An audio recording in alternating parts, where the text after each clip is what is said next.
All right, guys. So a third video, I talked about it in some of the other videos. To choke someone out, you really just need one artery completely shut off. The other even halfway off if you hold it properly long enough without going pressure on, pressure off, pressure on, pressure off, which is the white blue belt mistakes, especially on like arm triangle chokes or triangle chokes. You don't reposition. Just keep the pressure. You throw the light on and on and on. Like the dial, don't turn it off, on, off, on, off, on. Turn the light dial, constant pressure, and keep the pressure going. So all of you white blues out there, you're messing up because you put something on, oh, it's not working, and you bail right before the guy was going to tap or pass out. So constant pressure on, and just keep increasing the pressure, usually with positioning, body mechanics, and or gravity whenever you can. Keep the pressure on with body weight. So we're going to talk some mount here. But the original point was, if I get one artery good, the other artery can be done just like halfway. Okay? So even if you can't always get a perfect, technical, awesome position, if I can get one artery good, it doesn't really matter how I get the other artery. I just got to get the other artery and hold the position long enough. Whether that's a 1 second choke or a 4 second choke or a 7 second choke, and some chokes, like a Von Flu, usually take about 12 seconds. Okay? Some chokes will take a while. So, from the mount, there's different ways. I want one up to the ceiling at least, typically. Okay? So, I want palm up facing, and I can do double palm up facing. I get one deep. I get this. Even if I got here instead of here, this is really fast. So, if I got this, get my weight, that's super fast. But even if I got this one deep and this one only here really wouldn't work, but as long as I get to where my hand's going to end up by his artery, even though this isn't as deep of a choke, see, it was like a second and a half later for his tap. It's still a choke, and I would be sinking my body weight still into that. And that's both double palms up. If I get really deep, and I would really just drop my head to the mat all the way. Roger Gracie was the best at this. Probably look at how he did it. I sparred him MMA for quite a few months. He's 6'4", I'm shy of 5'11", and he's why I started doing the calf kick, and actually I'm the godfather of calf kicks, putting videos out on how to use calf kicks, defend calf kick combos, articles, videos on the underground forum and all that. But that's because I was kicking Roger Gracie, and a 6'4" arm would chop down and take me down. Little segue there. But if I got deep on him, again, it's here. Or I could power post up one of my legs. And if you're a strong guy and I know you use my back, I could even fold him up. Okay, so those all work. What if I have one palm up and one palm down? Is it going to work? As long as I got one artery deep and the other one so, don't give up on it. Make it work. So I got one palm up deep, this one, and this one here. And there's reasons for that. If when I get here, he's going to be fighting this.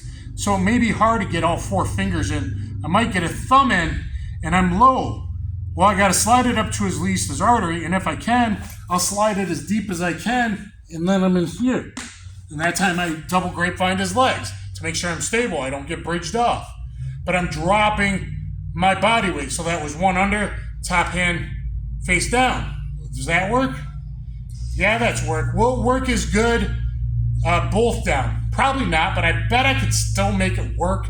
If that's all I could get was in here, I'm setting up arm locks, whatever, and I get a thumb in here. If I got this in here low, it's very easy with a thumb in to use gravity and get it slid down. And then eventually we're fighting, boom, you fight with that, your left hand, and then I get a thumb in, I slide that down. Well, that works too. So, good, make it work. That's, I just hope some of these conceptual things help. Turn the light on, and let's say it's a light dial. If it's a regular light switch, don't go on, off. Take the light dial instead and make it brighter and brighter, or in his case, darker and darker, like in old black and white, and he goes to sleep, he starts snoring. Speaking of starting snoring, at the first ever DaidoJuku World Championships in Tokyo, Japan, you're gonna go on your back in a second. So you're okay. Just sit there a minute. American team was me, all of me, and one other guy, and that was fun. I actually did a straight blast in that fight, just like I did the year earlier in Pancreas against the champion. And I was beating the heck out of him, striking. There's only a few seconds of the clips. He was the judo instructor, the grappling instructor for the DaidoJuku headquarters. He would yank people in headbutts. He actually fought MMA pro a few times as well, named Yamasaki. Anyway, later that night, me and the other American got invited to drink with all the Russians, which, this is then, right? Not now, so hey. But hey, I got along with all of them, and I'm not a drinker usually, but they had vodka, and they were Russians. I think those go together, and we drank a lot. And then finally, I'm like, hey, we gotta go. I gotta go. I bailed. That guy comes into the room, my Team USA, and they had known him for years, and I had explained later what happened. But he's screaming to me like Rashomon, crazy Japanese demons, going off on me in Japanese and just being that. He keeps trying to punch me and elbow my face. And I literally take him down onto the bed and try to control him a couple times, and I'd talk to him and I'd get him to speak some English, and then he'd wake up again and start screaming Japanese and charging out with punches and elbows. I think the third time I kind of did a mini suplex on the bed to control him, mounted him. Scoot this way a little bit. And so, I'd gone through this. This was the third time of controlling someone. He's trying to hit me even from mount, and I'm trying not to get elbowed and punched on the feet. Talking out of it would only work for a minute, get him to speak English, and then he'd start yelling in Japanese again. So what I did instinctually, I did double panther fist kung fu to his arteries. And now, this isn't going to work on very good jujitsu people, but on my drug friend that I really didn't want to hurt. He's screaming and punching at me. I just want, here, dude, you need to go to sleep. You need to go to sleep. You need to go to sleep.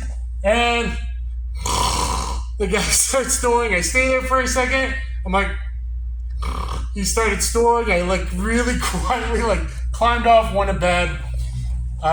There was blood in the very nice Japanese hotel.